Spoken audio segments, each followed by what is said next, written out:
Hello and welcome to my presentation of a medium-term curriculum. My medium-term curriculum has been constructed based on my placement at Sleaford United Football Club with the ladies team. Here is some information about the club I was based at on placement. So Sleaford United Football Club. So my placement was from October 2022 to April 2023. And my placement is based with the ladies team or Links Ladies Play Programme, which is also known formally as the Just Play Programme, which is a national run campaign by the FA. Training sessions are every Wednesday and every Friday night, 8 till 9 p.m., 60 minutes per session at Scrennington Playing Fields, which is the team's home pitch. And the management consists of Harry Tancred, who's the coach slash manager, and there's also 10 to 15 players per session with a range of beginner players who have never played football before, and also a range of a couple of good players, like good standard, who have played in previous teams around the area, which is good for experience for the ladies. Now we're going to look at the evaluation of participants' current stage development. So there's four key stages of development. There's technical development, tactical development, physical development, and psychosocial development. So in the next few slides, we're going to be looking at the definitions for each development, as well as looking at the aspects that we have identified as coaches on placement. Technical development. So technical development is characterized by the size and versatility of methods that the player has learned, as well as the ability to apply these skills effectively in a football match. So technical development in a football-based scenario, this would consist of the following fundamental skills such as dribbling, passing, tackling, and shooting. So on placement, I have closely identified the key areas for technical development that I've seen through the ladies team's performance that you will see on the next slide.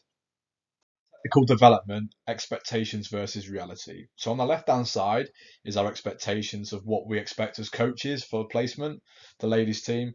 So we expect relative control of the ball, which is like being able to dribble and change directions with ease.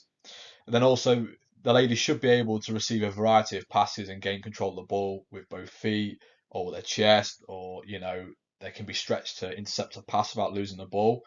Also, we're looking for them to make an informed decision when choosing the end goal from receiving the ball, which is also kind of spatial awareness.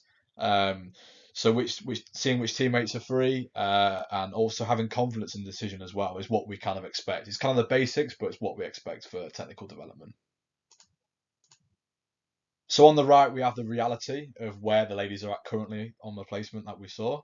So the control of the ball is good at times, but fitness drops towards the end of each session. They're still gaining good ability to control where the ball goes, and the touches are improving, but there's still a long way to go where we expect them to be at this point right now. So there also still seems to be a lot of hesitancy when faced with the ball that's received off the floor for a few players. But there's also still too many passes that are going under players' feet and losing control of the ball. So it's not where we expect them to be right now either in that sense.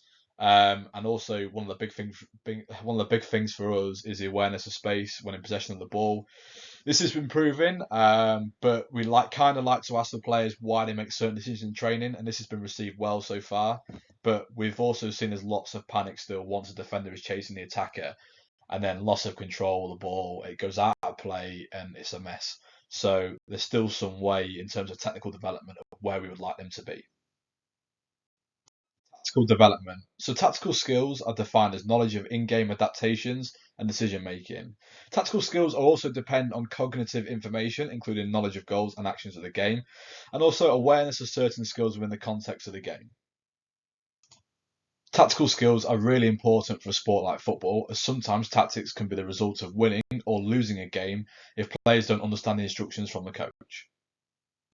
Tactical development. So expectations versus reality again. So on the left, we have expectations.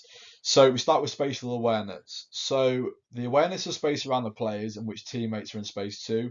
So we don't want them grouping together and following like sheep, but we also want them to pull away and extract a defender or make themselves available as an option.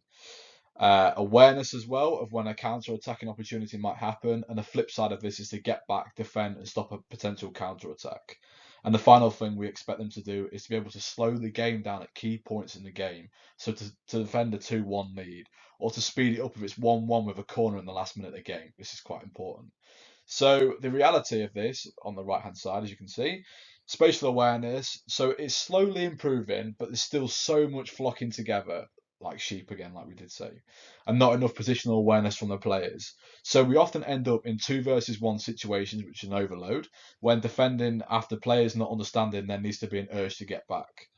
So there's also the awareness of the counter attack. So this has been a big improvement as players are starting to understand the importance of a quick turnover, which then allows the team to progress forward to go and score a goal.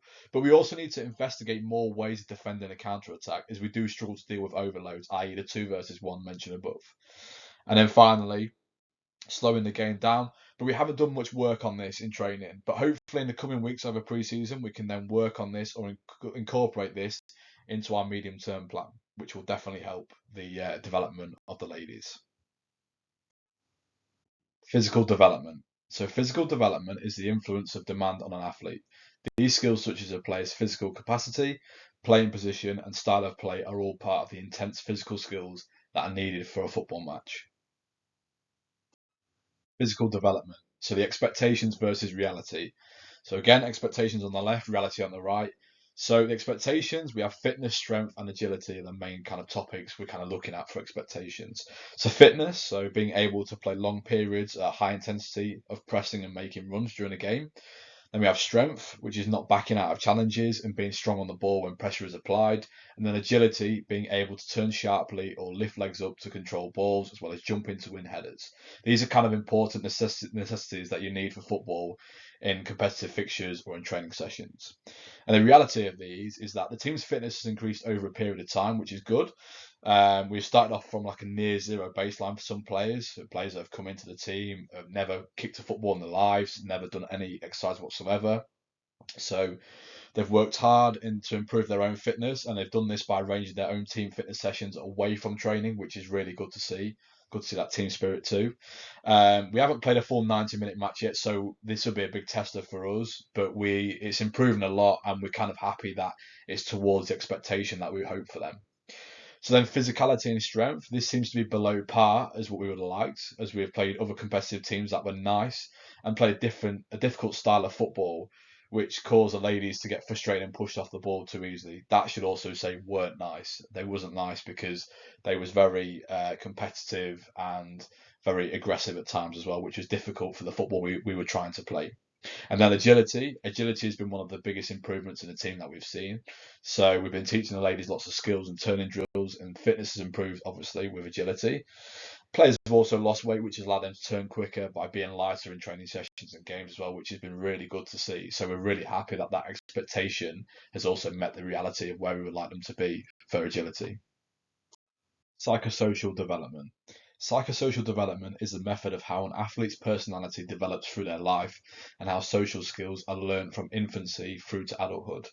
An example in football would be that it can happen from social influences such as parents or players that interact with different discipline, commitment, and beliefs, which then shapes the athlete's behaviour, including their lifestyle choices, which can influence the development in football for both positive and negative reasons too. So psychosocial development can be a big aspect at junior football all the way through to adult football, with the influence from parents, coaches, friends, family, etc. Psychosocial development, expectations versus reality. So on the left again, expectations. So bravery, confidence, and team spirit. So we'll start with bravery. So bravery, so getting stuck into challenges, 100% in for competing for headers, running with the ball with oncoming pressure from the opposition players without being scared. That's exactly what we're looking for in adult football, especially ladies football. Confidence. So a lot of the ladies in our team haven't played before, or they're quite young, making their first step up to adult competitive football. So we'd like to see people growing into the group and feeling more able to express themselves and play their game over time for the expectation. And then team spirit, the ladies need to pull together as a unit. They need to form bonds and they need to be positive across the setup. So we'll start with bravery for the reality. So in the past few sessions, we've noticed a massive difference in players pushing themselves to challenge for balls and to use their bodies in challenges. Also, not just letting the ball drop and bounce 3 times because they're too afraid of heading it as well. So confidence, a few players have made a small growth in confidence and in turn their ability is starting to blossom. But there is also a few that are clearly quite lacking, severely in terms of hiding away and being very shy. So an example of this is one girl who's 16 and starting her journey in adult football. She's really quick on the wing, and she has like a really good touch, and she can get past most defenders at this level. But then, because of her confidence issues, she tends to hide behind the left back or the right back, doesn't make the runs that we want her to, and then misses in front of goal because she doesn't believe she will score, and her confidence is really low. So she's slowly improving though. This is an example where, a girl has come into the team, struggled and getting better, and our expectations are not quite there yet with confidence, but she's working really hard, and her team are pushing her really hard as well.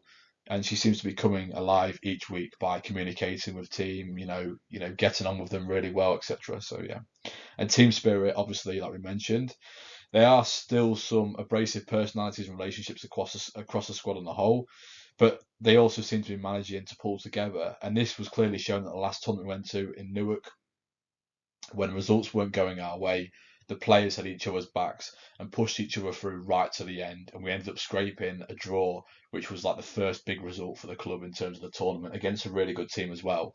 So we came off the back of losing against some teams we shouldn't have lost against, but then we went, pushed ourselves, and had a great performance in the final game. And that's exactly where we would like the expectation to match up, and it certainly did for that day. And the girls are growing even more confident each week, and week in, week out. Team spirit is getting much better, but we also think when we put social events on and we do different things in training and pre-season, we think the girls will blossom even more together, which is really good to see.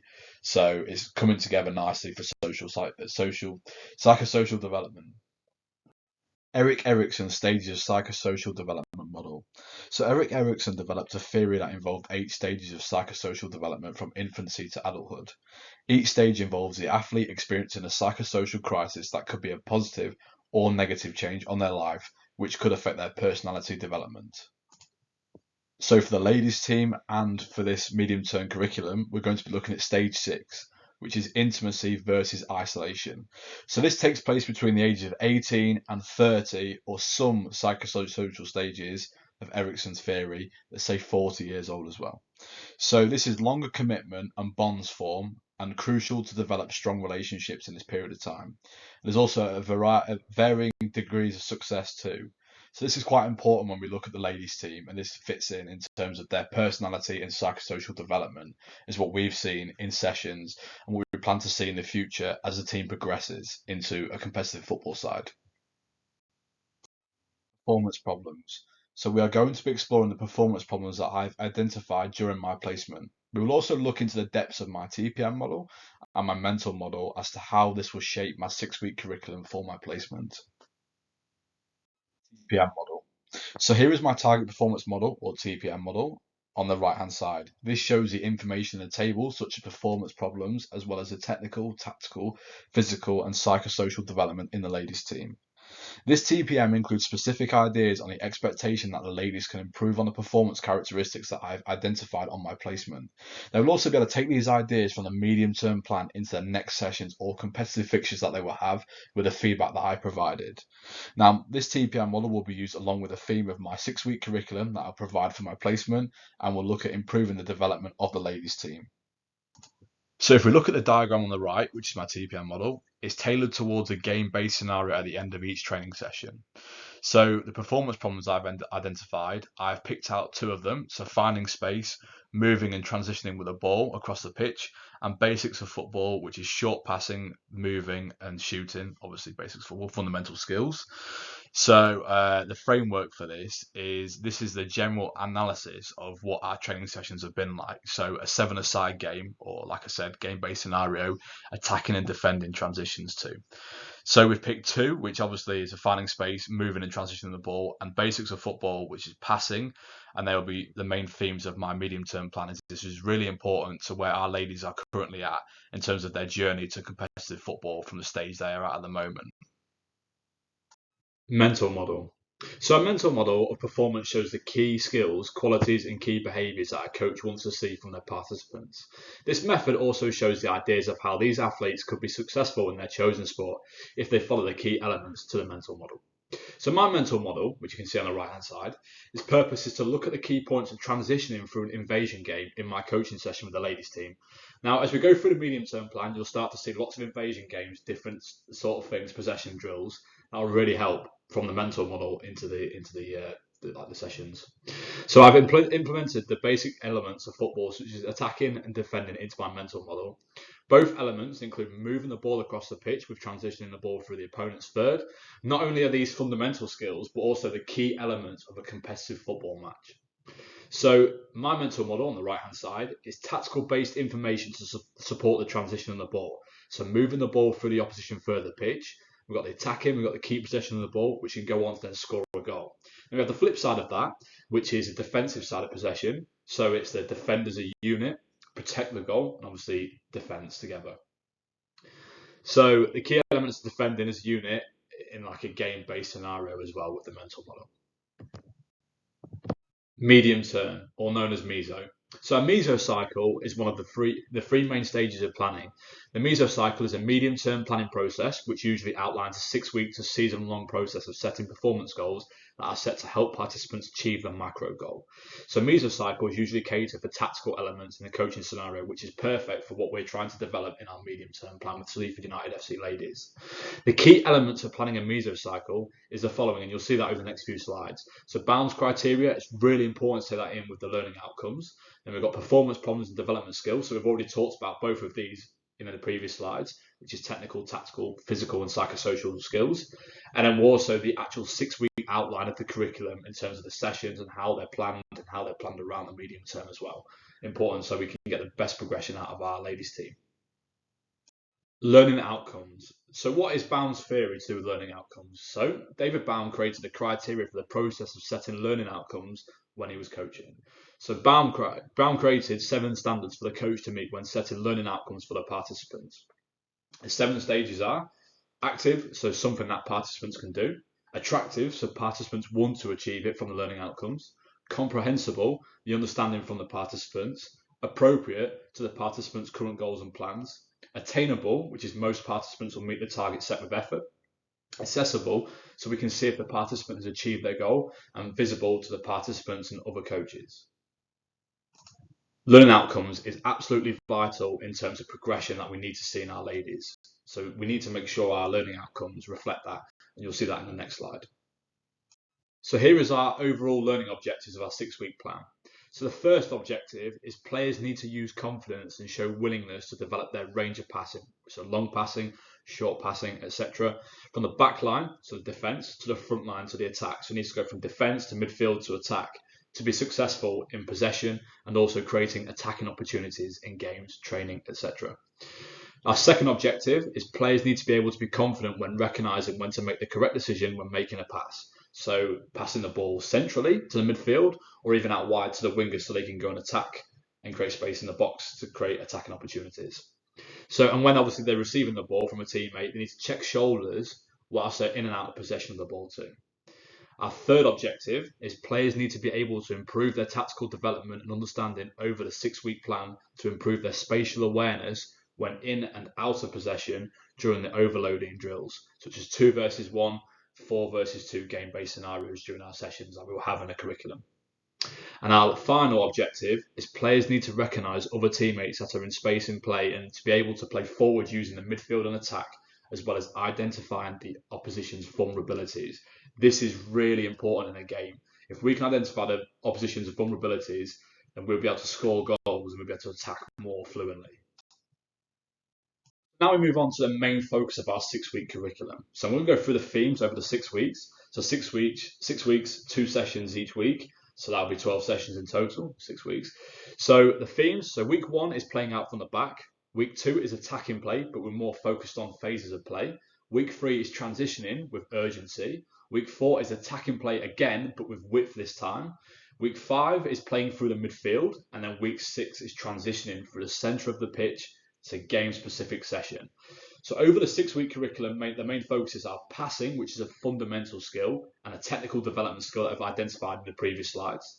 And then finding space, which is movement and transitioning, that we've also identified in the previous slides on tactical development. So the 6-week curriculum plan for each session is that we'll have a warm-up, which is pre-activation, stretches, etc., a little bit of cardio. Starter activity, we'll have skill-based drills and a fun activity, sometimes fun. Other times it'll be quite serious and be more activity focused towards skills. Then the main activity is the basics of football, the fundamental skills. That's the key learning in the main activity for us. And the condition game at the end of most sessions, which will be using communication, basics of fundamental skills, i.e. the passing, the moving. It brings it all together, and then we as coaches can assess whether they've achieved the objectives from the session and they're improving week in, week out. Week one, so sessions 1 and 2. So week one's theme is playing out from the back. So the starter activity, which is activation, which is fast, short pass into feet. You can see this drill right at the top of the right hand side. So it's back foot combos, 1-2 combos, involving the third man. It's a mixture of all three. It's kind of good. It's passing combos, activation focuses that. And then we've got session 1, which is playing out from an 8 versus 6.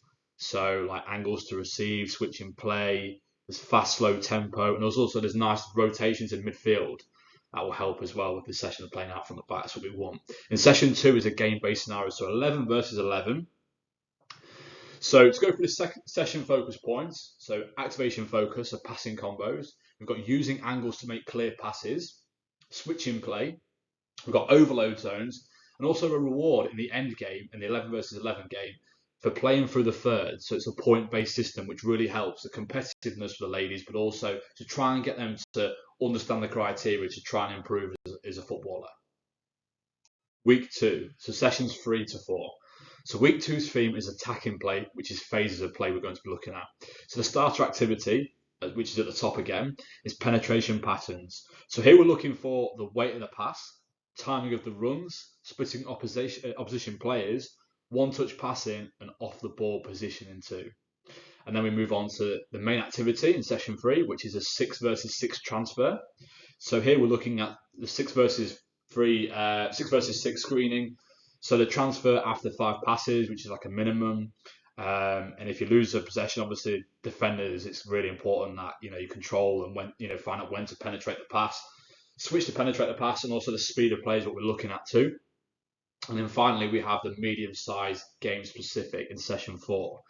So this will be 11 versus 11 or 9 versus 9. Normal game rules. And as you can see, there's like little gates. So there'll be like 1 goal for each time there's a penetrated pass played into the gates. So we need to penetrate the half space, attacking centrally, and also working with the control and penetrating the passes. So the session focus points, which you might have already touched on already: building attacks, timing of attacking runs, playing through the thirds, manipulating defensive runs, spatial awareness, which is really important. It's the main theme across the whole of the curriculum you might see, as well as controlled passing and calm progression from the front line to the back line, or back line to the front line in the opposite. Week 3, so this is sessions 5 to 6. So week 3's theme is transitioning, but with urgency this time. So the starter activity is small overloads, which is a 2 versus 1 central kind of drill. And we have 6 minutes of 2 versus 1, and then we add a defender and go for 2 versus 2. So we have a little bit of an overload, so a small overload for 6 minutes. So there's lots of 2-player combos, there's movement on and off the ball, we're creating space for the shooting lane, and also the speed of attack is quite important too. And then we move on to the main activity drill in session 6, which is a small-sided game. So this could be 3 versus 3 in each half, plus 2 wide players in each attacking half. 5 versus 3 when an attack, which is an overload, and then wide players are locked to the channels. So it's important to use the width, overload, get the ball forwards. Massively important when we're looking to attack and break down defenses. Session focus points it's advanced in the previous sessions. It's quick transitions, moving the ball across the pitch with urgency, pace, isolation of defenders, and also creating overloads, which is important, which is another theme. Overloads, transitioning, passing, it's all linking together as you see over the weeks. Okay, so we move to week 4 now, which is session 7 to 8. So week 4 theme is attacking play width. The ladies should now be into the spirit of things, into the movement of what we're trying to do, what we're trying to look for over the midterm curriculum. Starter activity is small overloads, again 2 versus 1, but this time with width, where it was central the previous week. So they'll be getting used to the layout of the drill. This is what we're trying to do. So the session points for this is obviously a 2 versus 1 or a 2 versus 2 centrally with 1 bounce player for each team on the end of the line. You can score into any of the 2 like the mini goals. And for progression, players must use bounce players before then going to attack and going to score. And then we move on to the attacking 4 versus 2, which is the main activity of session 7. So this is an attacking 4v2, so it's continuous. There's lots of like wide players which are locked into zones. We can limit the wide players as well to X amount of touches, which would help with fast-paced attacking and also trying to transition that ball quicker with urgency, with width, like the previous week. And it's fast-paced attack. And finally, the small-sided game, which is a 6v6. We'll have bounce players on the outside of this. One goal meaning lots of like fast-paced games, so one goal on and off switch for both teams, or for many teams as we got. And obviously the outside players are only allowed one touch, so it's trying to incorporate using players, using teammates, having that limited amount of touches to help them, so they're not panicking. So, and then the session focus points in total are overloading on the wings, finding that killer pass through the channels, and this is really important, learning how to pass and move effectively, so building centrally, and also creating space to receive the pass. But they're also rewarded if they make a penetrative pass in the build-up play too. So now we approach week 5, which is sessions 9 to 10. So now we're getting towards the end of the midterm curriculum. So week 5's theme is playing through the midfield. So the starter activity is a passing square, which you can see at the top. And then the session focus points for this is that, we're looking to isolate the midfield, 2 centre-mids playing off each other in the passing square.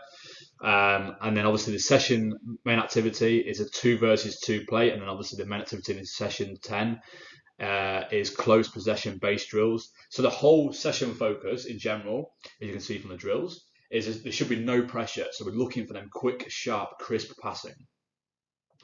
Accurate passing is definitely needed.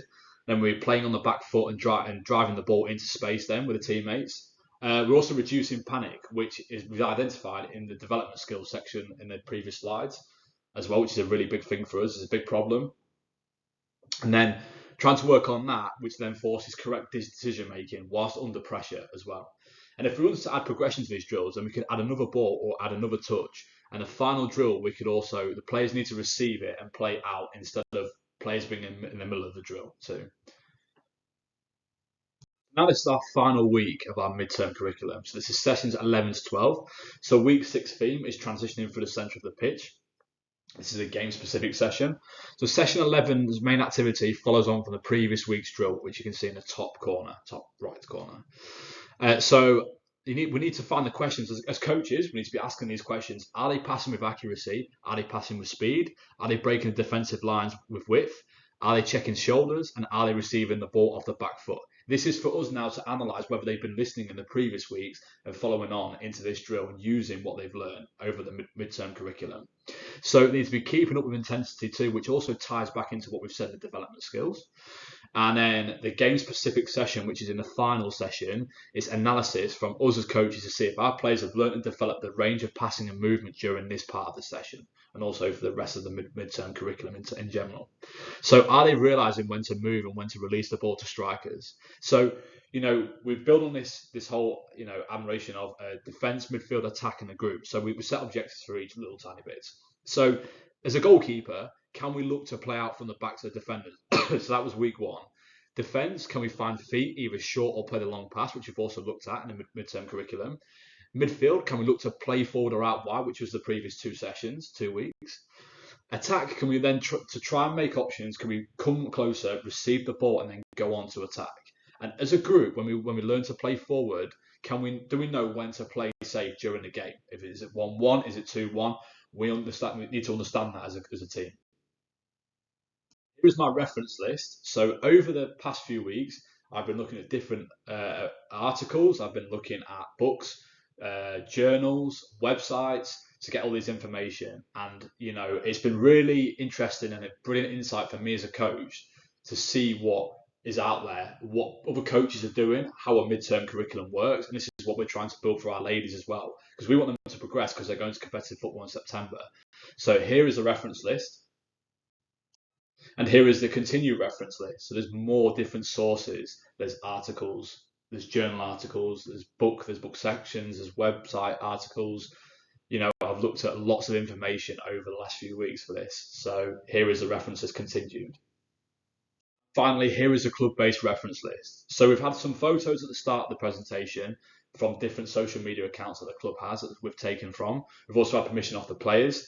So they have a website, they have Instagram, Facebook, Twitter, and also there's an article to Lincolnshire FA where it talks about the Just Play programme and what the club is doing in terms of that setup. So you get more of an insight into how the team is looking and what the team is based on. So thank you very much for watching my presentation. I hope you enjoyed it.